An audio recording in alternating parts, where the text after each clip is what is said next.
us being able to put our Awake A on the profile of the shoe for me was a major win. Anytime that I could put my brand next to an iconic brand like Jordan, it's huge. What's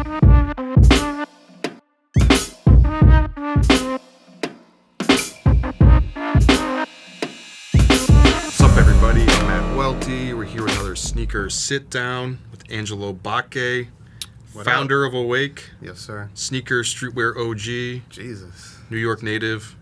Thank you. And you got some sneakers coming out. I know people have seen these online, maybe just a little bit. Maybe. I think we've been, thank God, holding on to people's attention since March. Yeah, I mean, Awake Jordan 5s. These are coming out the 16th, right? They are actually August 17th. There'll be an EQL raffle for in-store pickup and for online drop to make sure that it is as democratic, and most importantly that I want to make sure that people in New York City get this shoe. At the end of the day, like for me, this Jordan 5, just to take it a step back before it became the Bubblegum 5 or the Igloo Blues, or I would like to call the black ones the Dark Knights, but legally I don't think I could do that. It's really an homage to New York City. It's the Jordan 5 borough. If you notice and you look at the artwork, like all the boroughs are on this box. One of my favorite kind of details is on the bottom of the box. You got a shout out to all the boroughs. And then we were able to put a bunch of the Awake IPs logos, which I don't think anybody else has been able to do. Thank you, Jordan. So this, believe it or not, is one of my favorite details of this project. So, yeah, I want to make sure that people within the 5 boroughs get access to the shoe. Just to step it back for a second, this is your second Air Jordan collaboration, right? You did the Airship. But what was your first pair of Air Jordans that you remember having back in the day? It was Jordan 1 Royals 2001. Good pair. Yeah, believe it or not, I grew up broke. I couldn't afford Jordans. So the reality was there was never really an opportunity for me to get a pair of Jordans when I was a kid. I vividly remember, shout out to Bob's Sneaker Corner in South Ozone Park, but they had like the hierarchical sneaker wall where like all the expensive shit was on top, and then little by little it just gets really depressing towards the bottom. Like $20 on the bottom row. Oh yes. Yeah. So 88 when the threes dropped, I remember KRS One had them in the My Philosophy video, and I dragged my mother to the sneaker store and I was like, yo, I want those. And I'm pretty sure they were probably like $150, and she was like, yeah, that's not happening. And that's the last time I ever asked for Jordans from my mother. I definitely had a pair of Bo Jacksons, a pair of Revolutions, but was never able to kind of break like that 150 mark, convince my mother to buy a pair of shoes for me. So yeah, 2001, the retro Royals. So my best friend was working at a sneaker store in Midtown, and he hit me up and was just like, yo, these Jordan 1s just dropped down to $29.99. Oh, wow. And I was literally, just happens to be on Worcester Street, but I was working at the Stussy store down the block. Yeah. And I asked for a lunch break. I jumped on the B train, went to Midtown, and I copped 2 pairs. Both of the Royals? Both Royals, because they had the Royals and the Silvers, and the Silvers were already sold out in my size. Yeah. $29.99. And those came like, I know because you had like a lot of like details on this, but I feel like that should have left a memory with you because it came with that big like metallic like metal Jumpman on the side of the shoe, which is kind of extravagant even looking back at it. Yeah. So that was the main inspo for me to add that metal trinket on the ships. You know. Oh, okay. Yeah, that was just me just kind of leaning back into like when I was able to buy my first pair of Jordans. I wanted to have that memory attached to my first project with them. Yeah, and then early on, I know you said Stussy, then you go to mutual friend of ours, Will Whitney, you do Nom De Guerre, and that's like a mythical New York City sneaker shop. It's like hidden away, you have to like go through a gate to get in there. But one of the early on, classics that you guys got to work on then is you did Air 180. We did. Yeah. We did. So that was kind of a loophole, at the time. I wouldn't say me, but like Issa, Devin, who now does Oja Sound System, Will Whitney, they were kind of like the darlings of downtown. Like what Nom De Guerre was doing back then would be considered today normal, but back then was super counterculture. Yeah. Like the industry or like the scene down here was hyper masculine, and it's the first time that I would say like we started integrating like fashion and what now we call streetwear and sneakers and all that stuff. So there were, we were sitting in this weird kind of like other pocket. Yeah.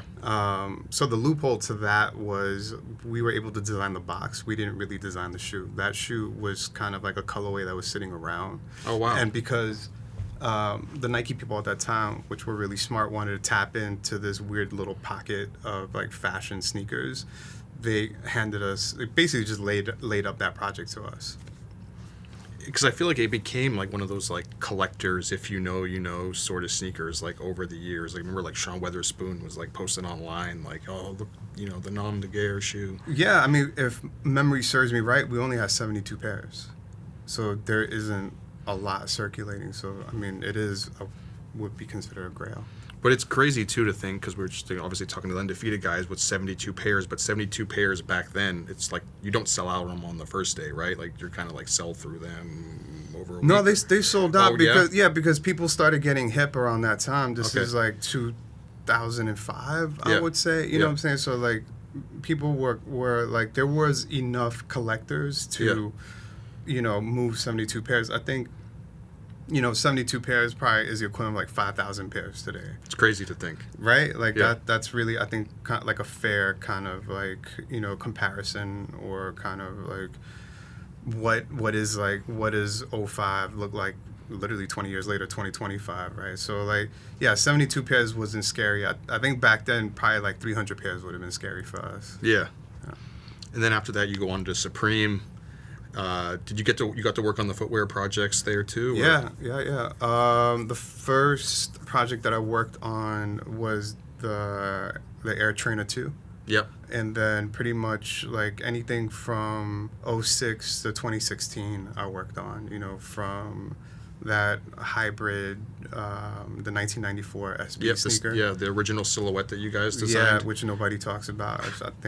I think it was a pretty cool project. I feel like that's like a love it or hate it shoe for some collectors, but yeah, I mean, it was our way of trying to find a loophole, because everybody there at the time loved the Jordan 1. So it was like, how can we make a Jordan 1 without making a Jordan 1? And then the last project that I worked on was on the Air Max 98. That one. The snakeskin, and then like the product colorways and stuff. Yeah, so like that project is special to me because it's the first project that I worked on that I picked the silhouette and worked on it with my colleague Kyle Demers that's still there. We pretty much cooked that up between the two of us. They do the Jordan. You do the Jordan collab at Supreme, right? I think it's interesting because I was looking back at it, and you have the black and red pair, and like, correct me if I'm wrong, but I see some like through lines a little bit from this shoe, from that shoe to this shoe. Is that like a fair assumption? Like a little bit, like it could see like how maybe like the same cooks in the kitchen, working on things. I think no. Okay. I'll say no. Okay. Yeah, I mean, the only thing, to be honest, for me is just like, because I'm competitive. Yeah. I want to outdo that. Okay. Right. So in my mind, when it comes to fives, I think of the Supreme and I think the Off-White. Yeah. Like to me, those are the two best Jordan 5 projects that are not done internally at Jordan. Right. Yeah. So it's just like, if I can't compete with that, like, I don't want to do it. So when we came up with this design over at Awake, I was like, I felt it in my stomach. I was like, we're good. And at this point, we've just let the people talk about it. Do you feel like you needed to like one up that project from the past, or is there like things that like like I got a chance to crack to work on it once, and like I want to like make sure that I really do what I do want to do this time, or? No, I don't think it's ever, because the thing is, I think once you start mentally working from a place of like ego or like retribution or revenge, you know what I'm saying? Like and listen, I speak from experience, or pettiness, right?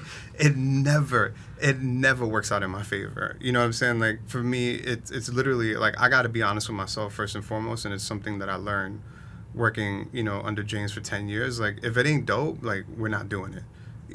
That's just basically the baseline. Like, everybody in the office could tell me that this shoe's dope, but if I don't fully believe it in my bones that it's a dope shoe, like, we're not going to do it.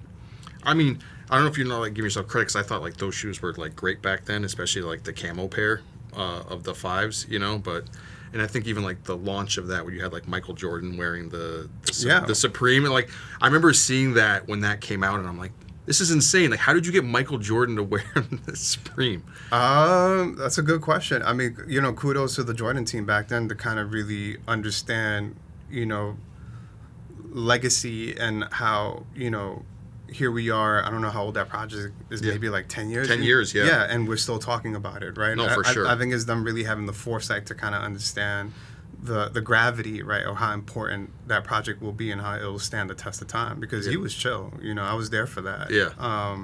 We went to Santa Barbara, like some random golf club. And he literally like patted me on the head like, you're a good kid, and gave me a cigar. You know what I mean? Like, I was just like, holy shit, you know. So I think, you know, it's always, you got to have the right people in the right place to kind of put you there, because I think once you get to celebrity or entity or whatever corporation X, like most of the time they're easy to work with. It's kind of like you got to get through the fat. Yeah. So then, you know, you get your first chance to do the Awake Air Jordan Airship. I feel like it's a little bit more of a challenging model to make like a legacy on a little bit, but how was it like working through that collaboration? I mean, yeah, for sure. I feel like I got something to prove. Yeah. You know what I mean? Like, to myself, because, you know, if you are a fan of Awake and what we've done, like, you've kind of seen our trajectory. Like, we did almost every shoe brand under the sun prior to getting to here, you know, and like knocking it out of the park. So like 2019, we do the Cayano 360, and like nobody's doing tech running in 2019. Yeah. Nobody.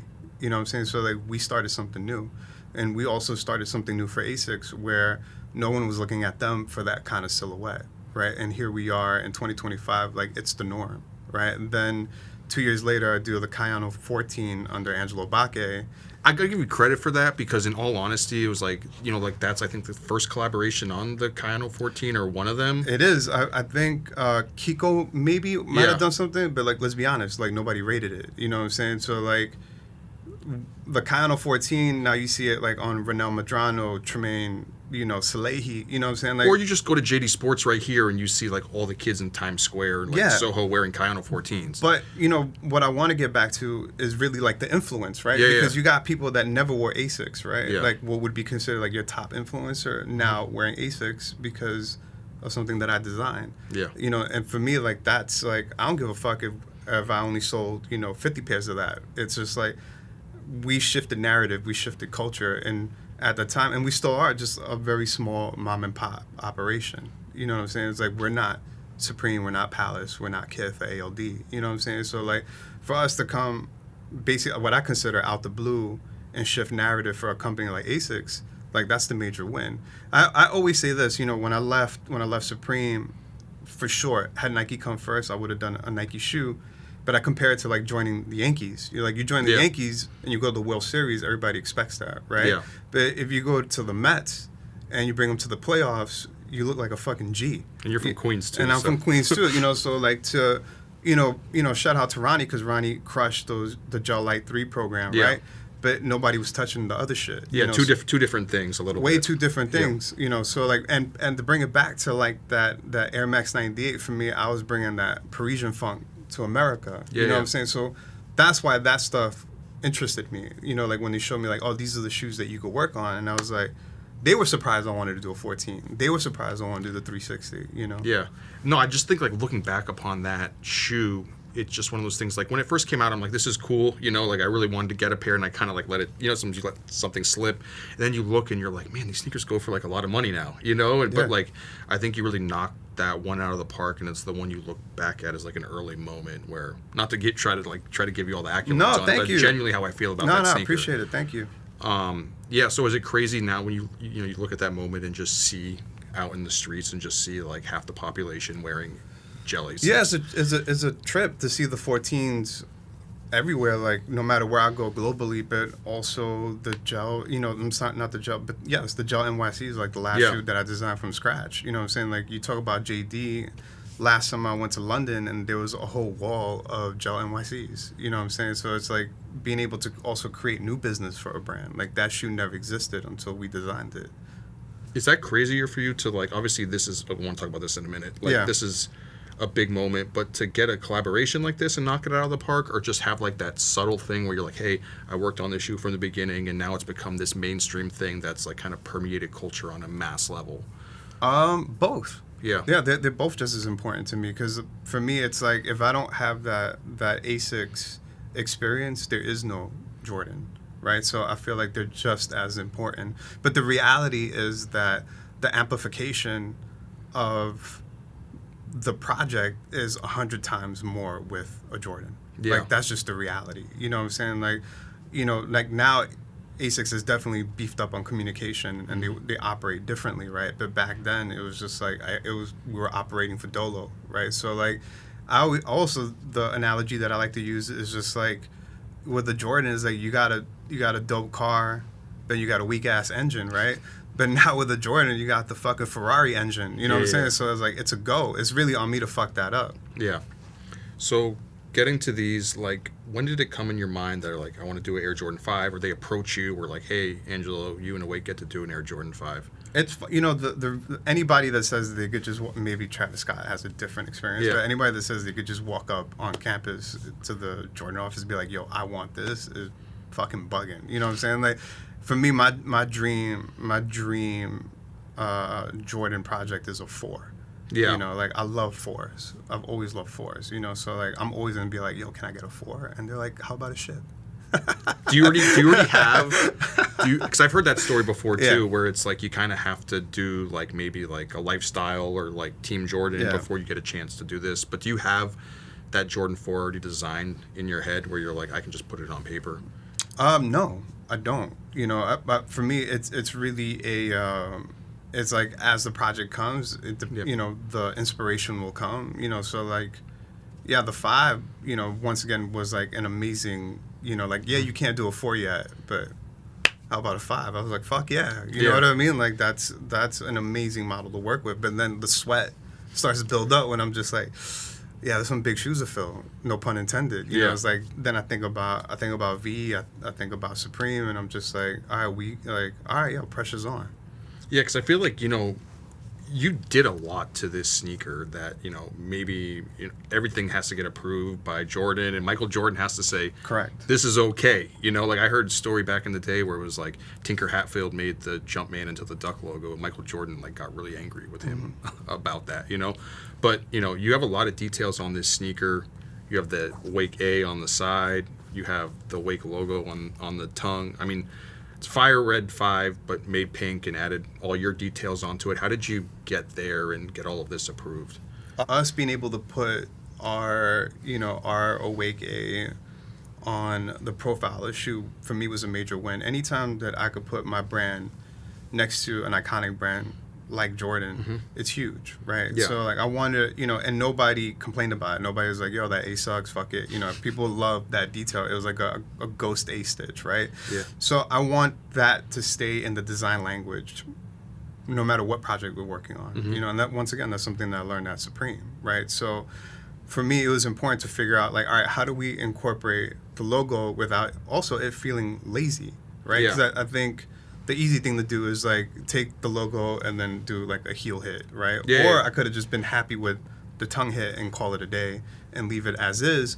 And I think most importantly is like when you deal with like a 1, a 3, a 4, a 5, a 6, you're dealing with purists, right? The fans are gonna like eat you alive if you mess this thing up. Exactly. So I also have to take that into consideration because I'm also partially a purist too. Like where it's like, ooh, like that might be too much by doing that thing. But when we came up with this idea of basically switching up like that little window compartment and putting the A in there, like it felt right. So like you can't really see it, but there's a 3M material behind the A, so when you hit it with flash, oh wow, you'll get a little 3M shine. Also, keeping this kind of like little tic-tacky kind of pattern. Through the suede, Yeah, we kept it on the suede. So, and then here's the thing too, like before I even got to MJ, like I had to convince the engineer that we can do this. Oh, right. Even just from like a manufacturing so standpoint. like it's almost like a fucking Bruce Lee like Game of Death. You know what I mean? Like first you got to get it past the designers that they can digest this, right? And then they bring in the engineer, because then also you got to think this has to go from size 3 to 16, right? And yeah, for sure. Right. So can they keep the consistency of that A and make sure that the quality, that they can actually control the quality across all the sizes, right? So like I literally had to like massage the engineer to be like, yo, I believe in you. Were there any issues? Yes. Yeah. So like shout out to the Jordan, Tiffany, I love you, thank you so much. Like they had to literally fly to China to like handhold the Chinese factory people to be like, this is how you do it, because they couldn't get it. Like they couldn't get it, and they believed in it. So like once again, it's like it's a team effort, you know, like it's not just me like coming up with design, but like being nice goes a long way. But at any point were you ever like, you know, when you ever ask someone for something and they're like, I could totally do it, but you know, I got to run to the store and grab this and do that to do all this for you, and then you're like, no, don't worry about it. You don't need to put that much effort into it. Were you ever like kind of like wavering on it? Nah, like, no, because I knew that if it was executed properly, like it would be a banger. Yeah. So you knew that like once you saw this that this shoe was a hit. Did you have that much belief in it, or were you still like, I don't know, how are people going to receive it? Nah, when we got the first proto we got, the only thing that was off was the pink. Yeah. Besides that, everything that you see right here, they pretty much knocked it out on the first sample run. Yeah, because I feel like when I first saw this shoe, like the A was like the thing that like in my head, I'm like, not that I hated it, but I was just like skeptical. It's okay, you can say you hate it. No, I didn't. But I didn't know. It's just like one of those things where you don't know how you feel about it, because it's like I've never seen that before. Like, I mean, like with the Supreme one, you had the Supreme logo on the netting, and I felt like that even felt like bold or daring at the time. It was. But this is like the next iteration of it, you know. Yeah. I mean, we changed the outside of the shoe. You know, like no, you know, besides Virgil, like no one's really changed the outside of the shoe. And then also what was important for me was bringing in the tumbled leather. Yeah. You know, like what I don't want is somebody holding the shoe and it's like, oh, well, it's just like the metallic thing, or it's just like this thing, or it's like, nah, it's not that. You know what I'm saying? Like, so even with the black, it's just like you've never gotten a tumbled leather, you know, contrast stitch black Jordan 5 before. Yeah. Yeah, I mean, it's like, it's one of those things that you can see it online, but then when you hold it in hand, you just like... and you're getting bang for your buck. That's the thing, too. Like, you know, like, to talk about the airship real quick, like, that shoe probably should have retailed for $175. You know, like, no, like, even the inline stuff was using kind of like that plasticky kind of leather. You know, like, what kind of made me happy was, like, because I read all the comments, by the way, Welty. You know, I love reading all the comments. So you go deep in the Instagram? I go deep into the comments. I need to know all the feedback, whether it's positive or negative. But like everybody was just like, "Yo, the butter soft leather." That's what everybody kept saying about the ship. So for me, it was really important to keep that kind of texture and feeling, and the things that I love too, because I know you're a sneakerhead. You know what I mean? So like the things when you crack open a box, and you smell that, like that real leather, like there's nothing that is the equivalent to that. Yeah, I think that's like one of my biggest memories, like when you first started collecting sneakers or SBs back in the day, and you just smell it. And it's like, you know, you have a real pair on hand. Yeah, so do you remember like the like official reaction when this finally like came in and like everyone in Jordan saw it? They were stoked. I mean, there's so many people, there's so many moving parts that, you know, for everybody to kind of be in agreement, you know, and not get any pushback. It was it was pretty unison. Like everybody was down for this. And you didn't have like a plan B in the back of your head where you're like, if they say no to this is what we're gonna do. Well, some plan Bs were thrown at me. You know what I mean? To kind of change, to not do this. To not have the A on it at all. To not have the A on it. Like there was, I think Pada just did that kind of like hologrammy little bit on the Air Max ones, right? Yep. So they pitched something similar to that, like kind of like doing like a hologram A inside of there. Oh yeah, where it goes. Yep. It just didn't hit the same. It just didn't hit the same. So there was definitely 4 to 5 options, and there's definitely 4 to 5 different samples that will be circulating out there of the shoe that doesn't have the cutout A. Are we ever going to see are those ever going to see the day of light? Or are you just going to like keep those in the dark? You might have to hit up like PG Knows or something like that. I feel like PG right now is the man holding down like unreleased shit. Yeah. Definitely. And I feel like it's cool too, because it was totally unexpected that this year the black metallic 5s hit as hard as they did. That was like I don't want to say unexpected because Black Metallic 5s, it's like a great shoe, but like you said, for the past like few years, it's been like 3s and 4s and 1s, like a lot of your favorite shoes, but like 5s, I feel like have kind of fallen out of, not like favor, but like it kind of feels like there's certain models that like really hit, and now even though the 5 is a great shoe, but to have a 5 be like a centerpiece of the year, I feel like it's interesting. I think it's really just the energy on sneaker culture itself for this year. Yeah. I think the pendulum has kind of swung back the other way. Like last year, it felt very dreary, and it felt like you were kind of getting like you were basically being fed chicken every day. You know what I mean? Like where now we look at 2025, and you look at the top of the year from like the neon, what they call them, the BBL neon 95s, right? Yeah. Then you got Chris, dropping the Union Jordan 1s again. Yep. Clint with his 95 drop. Yep. There's just so much energy swinging back towards like Jordan and Nike Inc. that I also just think it's just great timing for all of this.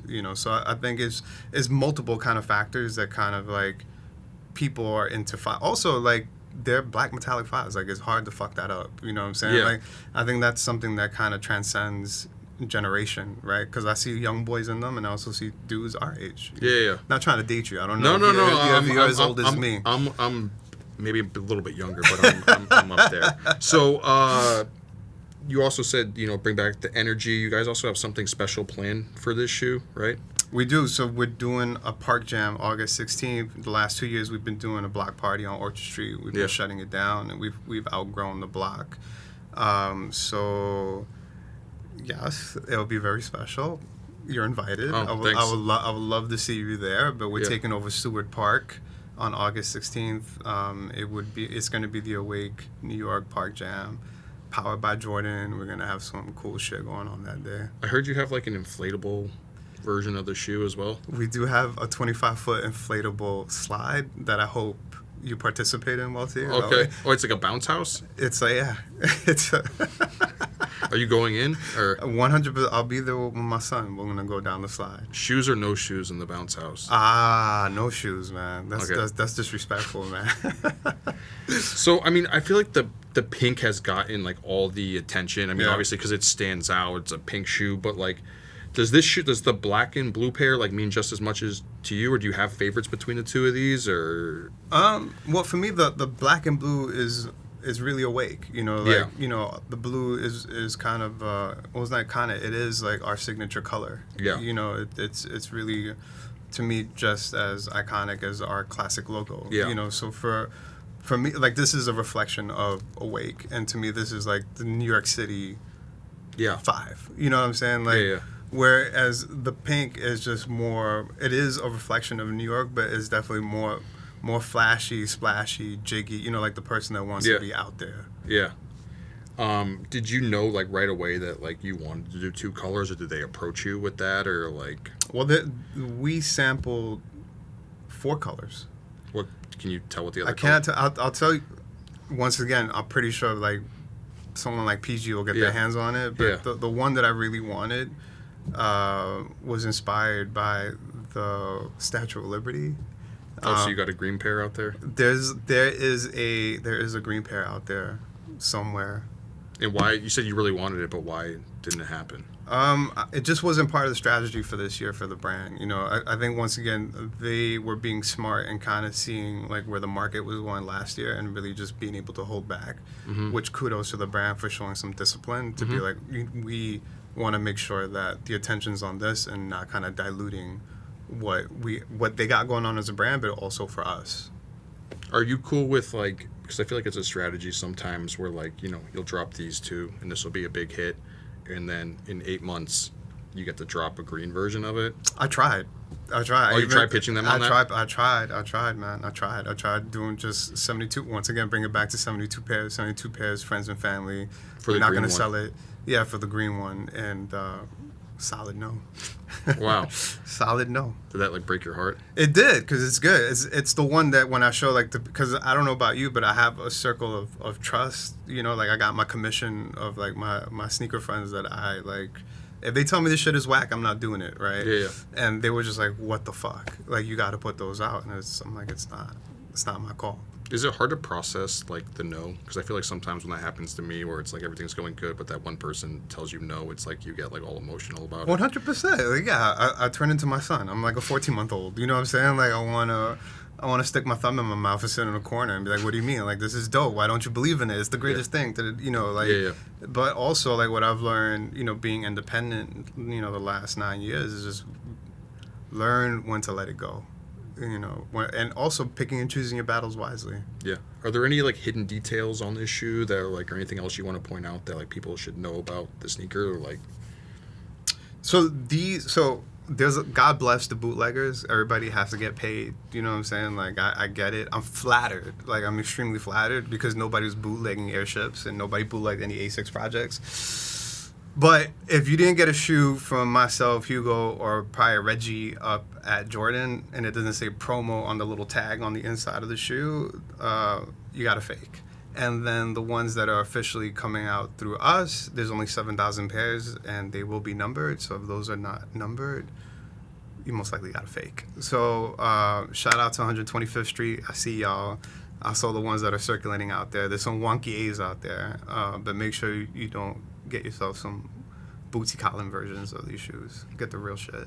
Do you like seeing people knock off your stuff, or are you kind of like really upset about it, or is it a sign that your shoes become like cross the mainstream threshold? Yeah, I think for like I said, back to like the amplification of the project. You know, it's that means that there's a demand, right? So one, as the retailer, the one that has to sell the shoe, it's a little frustrating, right? Because a part of me gets scared. I'm like, well, is that going to take away from the person that really wants the shoe? But then the other part of me is like, that's fucking sick. You know what I mean? Like, I think of all my other friends that have gotten bootlegged that I think are quite successful, like Clint, and I see a bunch of fake Cortez shit in the streets. And now you're joining the club? Yeah, you know, bunch of fake, you know, cotton reef sweatshorts I've seen up in Queens, you know what I mean? So it's just like, yo, like, to be in that class now is like, all right, sick. And who's the first person that, like, when you got these shoes that you're like, this is the first person I want to give a pair to, or like, this means the most to me for them to have it? I don't know if there was so much of like it means the most to me, but Travis hit me up, and he hasn't hit me up for anything in a minute. Okay. So like when I released the sneak peek back in March with the lookbook, he literally was the first one to be like, yo, I need those. Like, slid into the DM, and I was like, I feel good about this. Well, I feel like you had like, it was like, you know, that crazy sneaker moment where like Chris Gibbs is wearing the Undefeated 4s, unboxing your shoe, and it's like so much is going on in that video at once where you're like, wait, these are getting unboxed, but what does he have on feet? Yeah. That and once again, that was just organic. Like, Chris, I'm pretty sure, came into town. He did. We did the interview. Yeah. He did the interview with you. He met me in front of the store. We were actually like shooting the campaign that day on Orchard Street. Yeah.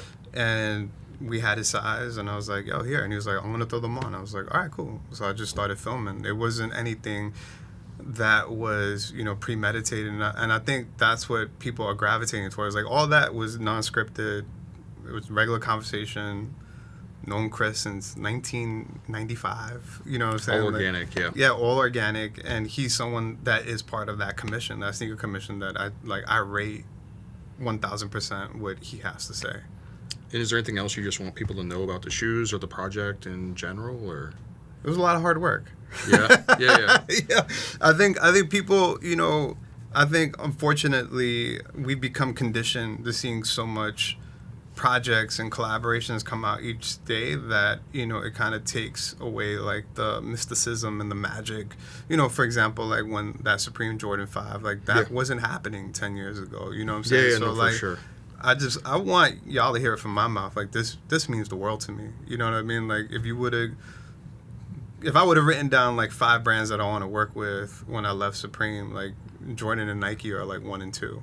You know what I'm saying? Like, so to be able to have that kind of like on the, you know, bucket list kind of checked off, you know, like my inner, you know, 8-year-old that couldn't afford the Jordan 3s is really happy. I mean, I know you've like accomplished so much already, but does that in like an odd way like validate you, or do you like look at it as like I've like accomplished what I've set out to do? 1,000%. I think anytime that a brand like Jordan chooses you because they also don't choose everyone Yeah. to work with. It's a tremendous validation, and it definitely opens up the doors for other opportunities. Awesome. Angelo, that's all I had. Thank you, Welty. I appreciate I you. appreciate you. So I guess people can go get the shoes. I hope so. Yeah. Please.